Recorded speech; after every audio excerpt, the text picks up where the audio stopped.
पापपर्वतं गणयित्वा तदीयसद्गुणम् अणुमप्यतुलं हि मन्यते सहजानंद भजे सदा। આપી સભામાં પ્રગટ પ્રમાણે બિરાજમાન ભગવાન શ્રી સ્વામિનારાયણ તથા મુક્તભાવનું અને ગળ સભાનું દેશ વિદેશમાં જેમણે ઘેડું લગાડ્યું છે એવા આપણા ગુરુવરશ્રી તથા આપણા મંદિરના મહંત પૂજ્ય હરિચરણ સ્વામીજી, આપણા મંદિરના કોઠારી પાર્ષદવર્ય શ્રી હરેશ ભગત, દિવ્ય સ્વરૂપ સ્વામી, ધર્મજીવન સ્વામી તથા આજની સભામાં પધારેલા બધા મુક્તો, वाला भक्तों, जय श्री स्वामीनारायण। उम्मीदों की दुनिया तो हर कोई चाहता है, लेकिन पाता वही है जो तकदीर लाता है। આજે આપણી બધાની તકદીર ખુલી ગઈ છે કે આપણે બધા અહીંયા ઉપસ્થિત છીએ, નહીં તો કોઈ સામાન્ય મનુષ્યની વાત નથી કે અહીંયા સુધી આવી શકે। પોસિબલ જ નથી કે ભગવાન સ્વામિનારાયણનો કોલ હોય અને તો જ મંદિરે કરી શકે, ને તો કોઈ આવી શકે એમ છે જ નહીં। આજે આપણે બધા અહીંયા એકત્રિત થયા છીએ તો સમર્પિત સેમિનાર માટે થયા છીએ। તો સમર્પિત એટલે સમર્પિત શું, સમર્પણ કેવું હોવું જોઈએ, સમર્પણ શું છે, એક આપણે નાનો પ્રસંગ જોશું। હવે સ્ટાર્ટર તો થઈ ગયું છે, મેન કોર્સ પણ થઈ ગયો છે, લાસ્ટમાં હું આઈસ્ક્રીમ ખાવા માટે આવ્યો છું। બધા પ્રેમથી બેસજો અને સાંભળજો, જરાક પાકી નહીં જતા। ત્યારે એક ભગતનો પ્રસંગ કહું છું। ડડુસર ગામના ગલુજી એમનો પ્રસંગ છે। તે સાંજના ટાઈમે જમવા માટે બેઠા હતા અને પત્ર આવ્યો। ત્યારે પત્ર વાંચ્યો અને એમાં લખ્યું હતું, મહારાજનો પત્ર હતો અને એમાં લખ્યું હતું કે ગલુજીને માલુમ થાય કે જે કામ કરતા હો તે તત્કાળ ત્યાગ કરી અને ઘરની જે પણ સંપત્તિ હોય, જે પણ દાગીના હોય, બધું લઈ અને ગાડામાં તરત ગઢપુર આવી જાઓ। ત્યારે ગલુજીએ જરા પણ વિચાર ન કરતા બધી જ સંપત્તિ, દાગીના બધું લઈને ગાડામાં ભરી અને ગઢપુર જવા રવાના થઈ ગયા। અને જ્યારે ગઢપુર પહોંચ્યા ત્યારે મહારાજને દંડવત પ્રણામ કર્યા અને કીધું કે મહારાજ જય સ્વામિનારાયણ।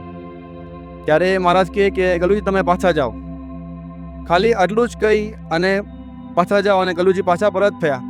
જ્યારે ઘરે પાછા આવ્યા ત્યારે ખબર પડી કે રાતના જે એમના ગામના લોકો હતા, જે દેશી લોકો હતા, જે ગલુજીને એમને ગમતા ન હતા, તે લોકો ગલુજીને આવવા માટે ગલુજીને ઘરે આવી એમને મારવાનો પ્રયાસ કરવાના હતા, મારીને બધું લૂંટી જવાના હતા। ત્યારે ઘરે આવ્યા ત્યારે ખબર પડી કે આ બધું ઘટના ઘટવાની હતી।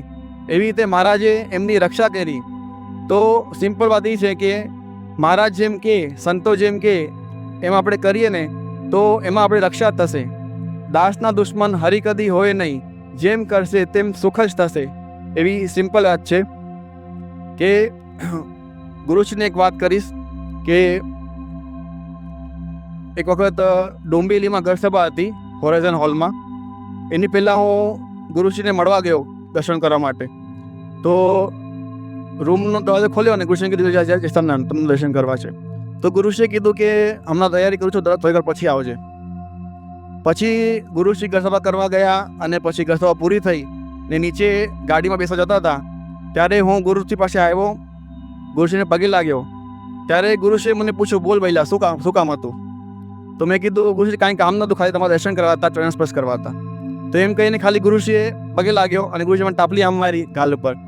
તો નાની વાત છે કે ગુરુશ્રીને આટલું અનુસંધાન છે કે આ ભગત દર્શન કરવા માટે આવ્યો હતો તો એમને મને વાત પૂછવી જોઈએ કે શું કામ હતું એમ કરીને। તો આપણે જે ગુરુશ્રી મળ્યા છે એ કાંઈ સાધારણ નથી, એક મહાપુરુષ નહીં પણ મહાપુરુષની ખાણ છે, જે મહાપુરુષ પોતે બનાવે છે। આપણે સંતોને જોઈ શકીએ છીએ કે સંતો કેવા મહાપુરુષ છે, એ પ્રમાણે આપણે ગુરુશ્રી છે। તથા ગુરુશ્રી જે આપણો ઉત્સવ હતો બોટાદનો ઉત્સવ, તેમાં પણ નાના હરિભગતની ખ્યાલ કેવી રીતે રાખે છે તે હું અને મારા બે છોકરાઓ દર્શન કરવા માટે ગયા હતા। તો દર્શન કર્યા પછી ગુરુશ્રીને મળ્યા ત્યારે ગુરુશ્રી કીધું કે ચાલો છોકરાઓ ફોટો પાડી લો। અને તો એટલો ટાઈમ ગુરુશ્રીને છે પણ નહીં, તો પણ ગુરુશ્રી આપણને કહે છે કે ફોટો પાડી લો છોકરાઓ ફોટો પાડ્યો। પછી મને કહે તમે પણ આવી જાઓ। પછી અમે બધાએ ફોટો પાડ્યો અને ગુરુશ્રીને દંડવત કર્યા। પછી ગુરુશ્રી રાજી થઈ ગયા અને અમે પછી પરત ગયા। એટલે સિમ્પલ વાત, નાની વાત છે, પણ કેવું છે કે આટલા લાખો હરિભક્તો છે ગુરુશ્રી પાસે, લાખો ભક્તો બધી જગ્યા છે દેશ વિદેશમાં। પણ નાના ભગતને કેમ રાજી કરવું એનું ગુરુશ્રીને બહુ જ તાન છે. તો જ્યારે ગુરુશ્રીને તાન એવું હોય તો આપણને પણ એવું ધ્યાન હોવું જોઈએ કે ગુરુશ્રીને આપણે રાજી કરી શકીએ. આજે સમર્પિતની જ્યારે વાત છે ત્યારે આપણે બધાએ એક વાત નક્કી રાખવી જોઈએ કે બધા આંગળી તો ઉપર કરી નાખી, પણ જ્યારે સ્વામીનો ફોન આવે કે આ સેવા કરવાની છે ત્યારે ઘરનું કામ કાંઈ હોય તો એ પ્રસંગ મૂકી અને આપણે જ્યારે મંદિરમાં સેવા કરવા જઈ શકીએ ને ત્યારે આપણે સાચા સમર્પિત થઈ શક્યા એમ કહેવાય. આજે ગુરુશ્રી માટે એક શબ્દ કહું છું, એક પંક્તિ છે, ના થકે હૈ કદમ કભી ના કભી હિમ્મત હારી है, ना थके हैं कदम कभी ना कभी हिम्मत हारी है, इन संतों ने तो बस प्रभु की लगन ही प्यारी है, अंधेरा चाहे जितना भी वो कलयुग में, इनकी भक्ति और दिया इनकी भक्ति का दिया हर अंधेरे पर पारी है. જ્યારે આપણે સત્સંગની વાત કરીએ ત્યારે સત્સંગ મને એવું લાગે છે કે સત્સંગ LIC જેવો છે. LIC બધાને ખબર હશે કે જિંદગી કે સાથ ભી और જિંદગી કે બાદ ભી. એટલે સત્સંગ કરીને આપણે આ જન્મ જે આપણને મળ્યો છે એમાં આપણે આ જ્યાં સુધી દેહ છે ત્યાં સુધી આપણે સુખ્યા થશું જ, પણ અંતે પણ અક્ષરધામમાં આપણે જશું, એ પાક્કું વાત છે. બીજી એક વાત કે બધા પાસે કોઈને કોઈ ડિગ્રી હશે, કોઈ પાસે CA હશે, કોઈ પાસે MBA હશે કે ભાઈ CA એટલે કમ્પ્લીટ આરામ અને MBA એટલે મને બધું આવડે. બધી અલગ અલગ ડિગ્રી બધા પાસે હશે, કોઈકની પાસે એન્જિનિયરિંગ ડિગ્રી હશે, પણ જ્યાં સુધી આપણે પાસે JEM.comની ડિગ્રી નથી ત્યાં સુધી આપણે સત્સંગમાં કાંઈ જ નથી. એટલે જ્યાં સુધી બને ત્યાં સુધી બધાએ સત્સંગમાં JEM.comની ડિગ્રી પ્રાપ્ત કરી લેવી. અને જેવી રીતે ભગવાને શિક્ષાપત્રીમાં લખ્યું છે કે બધા હરિભક્તોએ 10મો 20મો ભાગ પોતાની આવકનો કાઢવો. એ ખાલી આવકનો ભાગ છે એવું નથી, પણ આપણે 24 કલાક મળ્યા છે એમાંથી આપણે 10મો 20મો ભાગ મંદિરના અર્થે, મંદિરમાં સેવાને અર્થે, સત્સંગને અર્થે કેટલો કાઢીએ છીએ એ પણ જરૂરી છે. તો થઈ શકે તો આજથી એ પ્રાર્થના કરું છું તમને બધાને કે 10મો ભાગ કે 20મો ભાગ આપણે મંદિરે બધા સેવામાં અને સત્સંગમાં કાઢીએ. તથા પહેલાં તો આપણે સ્વામીને ખૂબ વધાવીએ કે સ્વામી આ બધું આયોજન કર્યું છે. સ્વામીની એક વાત હું કરીશ કે સ્વામીએ આ જે ગુણ ગ્રુપની સ્ટાર્ટ કરી છે એનાથી સાચું કહું છું કે એટલો ફાયદો થાય છે કે જે આશીષ ભગતે કીધું ને બે ઘોડા દોડે છે, એક પોઝિટિવ અને નેગેટિવ.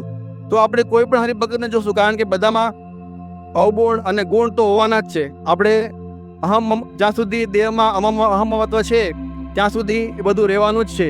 ગુણ અને અવગુણ તો બધામાં જ રહેવાના છે. તો આ જે ગ્રુપ સ્વામીએ બનાવ્યું છે એમાં કેવું છે કે સમજો કે મને ઉમંગ, કોઈને ખબર હશે કોઈને નહીં ખબર એટલે કહી દઉં કે સમજો મને ઉમંગ ભગતનો કોઈ ગુણ ગમે છે તો મને આશીષ ભગતને કહેવાનું છે કે ઉમંગ ભગતનો આ ગુણ છે. તો આ તો મને ખબર પડી, એવી રીતે આશીષ ભગતને ખબર પડી કે એમાં એક ગુણ છે એવી રીતે કરીને.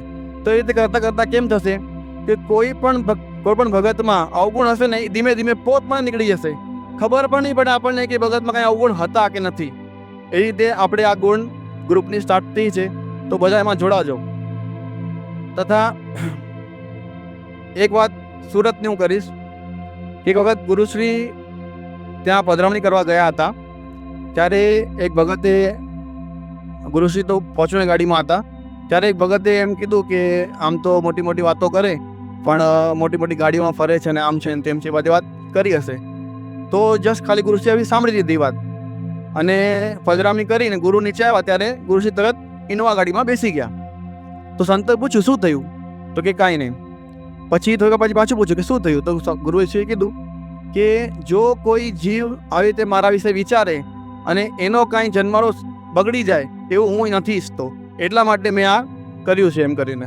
પછી ભગતને આ વાતની ખબર પડી ત્યારે એ ભગત પાછા ગુરુશ્રી પાસે ગયા અને માફી માંગી, જય સ્વામિનારાયણ કીધા અને ગુરુશ્રી પાછા કીધું કે ગુરુશ્રી તમે પાછા ગાડીમાં બેસી જાઓ, ફોર્ચ્યુનર ગાડીમાં એમ. એટલે આ નાની નાની વાત છે જ્યાંથી ખબર પડે છે કે આપણને પંચવર્તમાન યુક્ત જે સાધુ મળ્યા છે એ સૌથી શ્રેષ્ઠ છે. આ સાધુ વગર બીજા આપણને કોઈ મળી શકે એમ નથી. ત્યારે આ બધી તો ખાલી આપણે વાતો કરીએ છીએ, ત્યારે એક જે મોટિવેશન સ્પીકર છે તમને એમની વાત સંભળાવું. બીજા જે લોકો છે સંપ્રદાયથી બહાર છે, એ લોકો પણ વિચારે છે કે સંતો આપણા જીવનમાં છે એટલે આપણા જીવનમાં બધું જ છે, કાંઈ જ કમી નથી. એટલે સિમ્પલ વાત છે કે આપણે બધાએ જેમ સંતો કે એમ કરવાનું છે. તથા એક ખાલી નાનકડી વાત કરું લાસ્ટમાં, કે હમણાં 18-20 દિવસ થયા હશે, મારો એક કઝિન ભાઈ છે, એ ધામમાં ગયો. એની ઉંમર ખાલી 45 વર્ષની હતી, એક્સિડન્ટમાં મૃત્યુ થઈ ગયું. તો એક સિમ્પલ વાત એક નાના કરું તમને કે લાઈફ છે ને બહુ નાની છે, લાઈફ બહુ નાની છે. આમાં આપણે એકબીજા પ્રત્યે દ્વેષ રાખીએ, અવગુણ જોતા રહીએ, દ્રોહ કરતા રહીએ, એમાં કાંઈ નથી, કાંઈ જ માલ નથી. એના કરતાં જે આપ 135 જણા આજે મળ્યા છે, એકબીજાને મળીને પ્રેમ ભાવથી જે આપણે સત્સંગ કરશું અને આગળ વધતા રહેશું ને, તો મહારાજ અને ગુરુશ્રી અને આ સંતો બધા રાજી થશે આપણા પર. એટલે આપણે બધું જ આજે પણ જો આજ સુધી કાંઈક કોઈ પાસે આટી રહી ગઈ હોય, કોઈ પ્રત્યે કાંઈક હોય ભાવ અભાવ, કોઈ આટી રહી ગયો, તો મારી કર્મત પ્રાર્થના છે કે આ બધું મૂકી કોઈ ભાઈમાં હોય, કોઈ મિત્રમાં હોય, કાંઈ પણ હોય, પણ આજે કસમ ખાઈ લો કે આજે બસ આજે જે થયું હોય થઈ ગયું, જે કર્મ થયા એ પૂરા થઈ ગયા. પણ આજથી હવે નવી શરૂઆત કરી અને પ્રેમ ભાવથી રહીએ. શું જરૂર છે આ બધાની? રૂપિયો પૈસો હશે તો ઠીક છે, પણ નહીં હોય તો પણ પ્રેમ ભાવથી રહીશું. બધા સાથે મળી સંપ્રદાયને સત્સંગ આગળ વધારીશું, સંતોનો સાથ આપીશું, સેવા કરશું, સત્સંગ કરશું, એમાં જ ખરું કલ્યાણ છે. અને સ્વામીજી જીવનનું લક્ષ્ય તો એ જ છે કે સંતો રાજી થાય, મહારાજ રાજી થાય અને આ ભક્તો રાજી થાય, બધાનાથી વિશેષ કાંઈ નથી. જય શ્રી સ્વામિનારાયણ.